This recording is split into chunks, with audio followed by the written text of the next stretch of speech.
The email came at 2:13 a.m., subject line, "Watch this video." No explanation, just a YouTube link. I stared at it for 10 full minutes before I clicked. The video opened with a shaky camera pointed at the entrance of a hotel. A man in a dark coat and baseball cap entered the frame. It took only a second for my heart to drop into my stomach. I knew that posture, that walk, that laugh he gave when a woman joined him at the door. It was my father. He looked younger.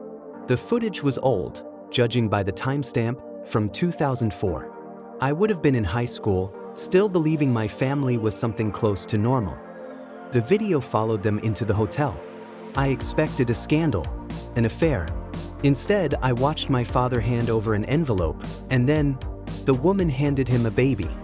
The baby. I slammed my laptop shut, like it would erase the image from my brain. The next day, I called my mother under the pretense of checking in. I asked about 2004, about whether Dad traveled a lot that year. She paused, just for a beat. It was enough. That night, I watched the video again. Notice details I missed before. The woman's name on a piece of mail she set on the check-in counter, Danielle Rose. I opened Facebook and searched. Found a woman in her late 30s.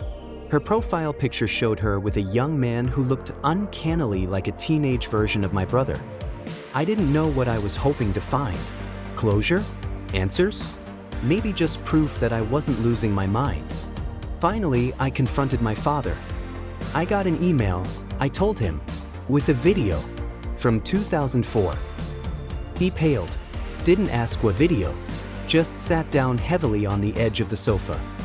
"You weren't supposed to know," he whispered. "What? That I have a half-brother?" He nodded. He told me everything. He'd had a brief relationship during a rough patch in his marriage, years before he came clean to my mother. She'd insisted they never tell the kids. Danielle didn't want child support, only distance.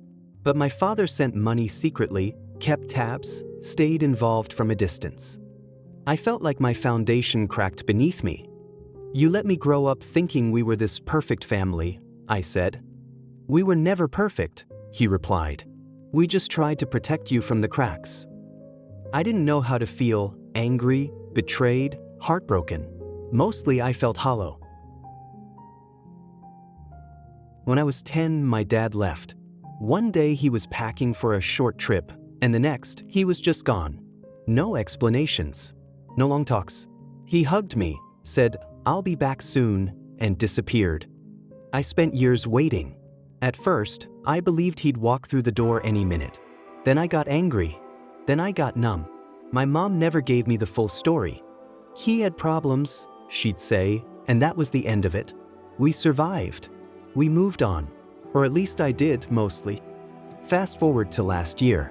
I was 27, working a decent job, dating someone I actually liked, doing all the adult things, but I kept feeling like there was this gap in my life, a question mark with no punctuation. One night, after a couple of drinks, I typed his name into Facebook. There he was. Older, grayer, but unmistakable. He lived 2 hours away. I debated messaging him for weeks. I drafted and deleted 5 different versions before I finally hit send. To my surprise, he responded the next day. "I'd really like to see you. I've thought about this moment for a long time." We agreed to meet at a diner halfway between us. I didn't know what to expect. Tears? Regret? A heart-to-heart that would finally make sense of everything? He showed up in a worn flannel shirt, looking smaller than I remembered. He hugged me like no time had passed. I just stood there, frozen. Over coffee, we danced around the obvious. He asked about my life, where I lived, what I did, if I was happy. He laughed at my stories and kept saying how proud he was. But I was waiting for the real part. Eventually, I asked him, "Why did you leave?" He took a long sip of coffee, then stared out the window like he was watching a different life. "I didn't know how to be a good father," he said. "Your mom and I were falling apart. They had debts, gambling problems, some other stuff. I thought leaving would make things easier for you." I stared at him, heart pounding. "Easier? You just vanished." He nodded slowly. "I know. I thought about coming back 100 times. But every time I imagined seeing you, I figured you'd hate me. And maybe I deserved it. We sat in silence after that. No big dramatic reveal. No shocking secret. Just a quiet man who seemed as lost as I felt. Then he said something I still can't get out of my head.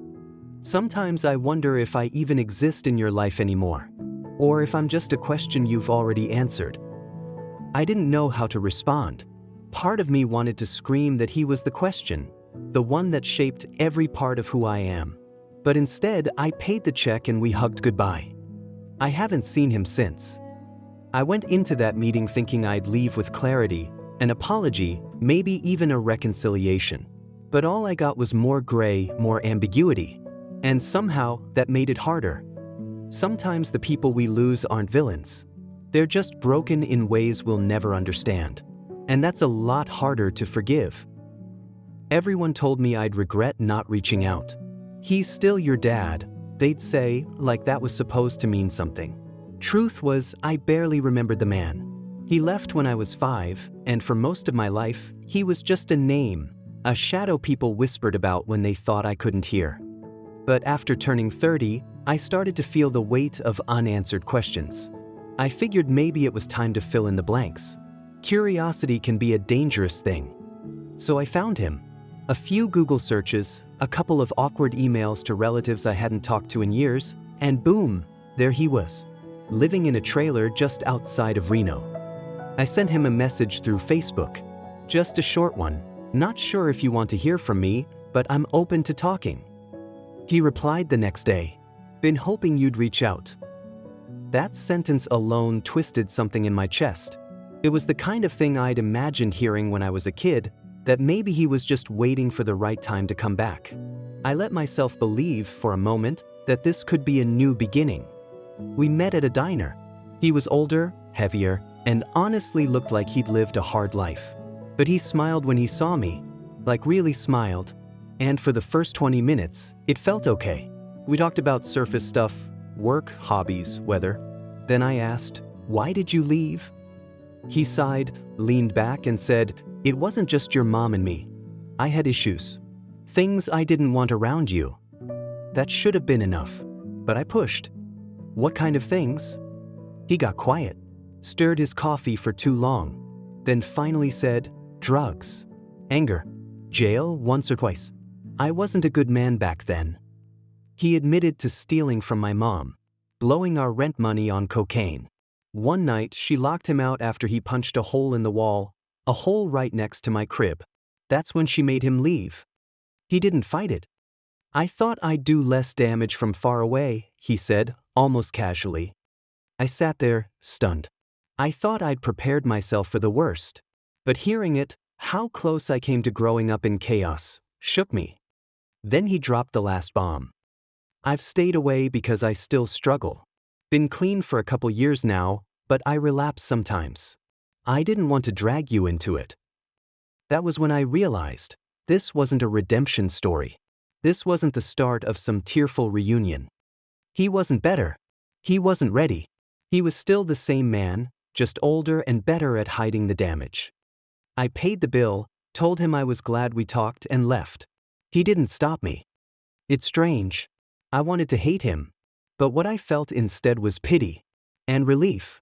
Relief that my mom kept me away. That I didn't grow up with that version of him. Reconnecting seemed like a good idea, a way to heal. But some people stay away for a reason. And sometimes, the hardest truth is realizing they were right too.